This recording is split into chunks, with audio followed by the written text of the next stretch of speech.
BLM Kerala, Tamil Nadu, Pondicherry. Mannarkkad മൈലാപ്പാടത്തുമല വെള്ളപ്പാച്ചിലിനിടെ പാറക്കെട്ടിൽ കുരുങ്ങിക്കിടന്ന കാട്ടാനയുടെ ജഡം കരക്കടുപ്പിച്ചു. Ward മെമ്പറുടെ നേതൃത്വത്തിൽ നാട്ടുകാരുടെ സഹായത്തോടെയാണ് ജഡം കരക്കെത്തിച്ചത്. കുമരപ്പുത്തൂർ പഞ്ചായത്ത് 3-ാം വാർഡ് മെമ്പർ ഇല്യാസിന്റെ നേതൃത്വത്തിലാണ് നാട്ടുകാർ ശ്രമം നടത്തിയത്.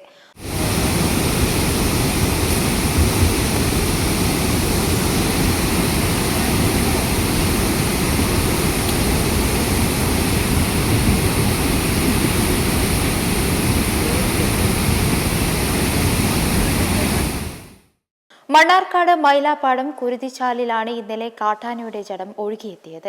കനത്ത മഴയിലായിരുന്നു 14 വയസ്സ് പ്രായം തോന്നിക്കുന്ന കാട്ടാനയെ 2 പാറകളുടെ ഇടയിൽ കണ്ടെത്തിയത്. ശക്തമായ ഒഴുക്കുള്ളതിനാൽ പുറത്തെടുക്കാൻ പറ്റാത്ത സ്ഥിതിയിലായിരുന്നു.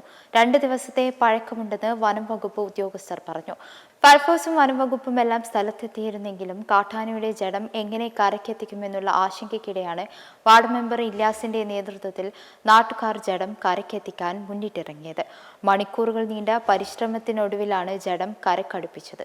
മെമ്പർമാരുടെ നിക്ഷേപങ്ങൾക്ക് ഉയർന്ന ലാഭവിഹിതം നൽകുന്ന കേന്ദ്ര സർക്കാർ സഹകരണ registered society Bharat Lajna multi state housing cooperative society limited.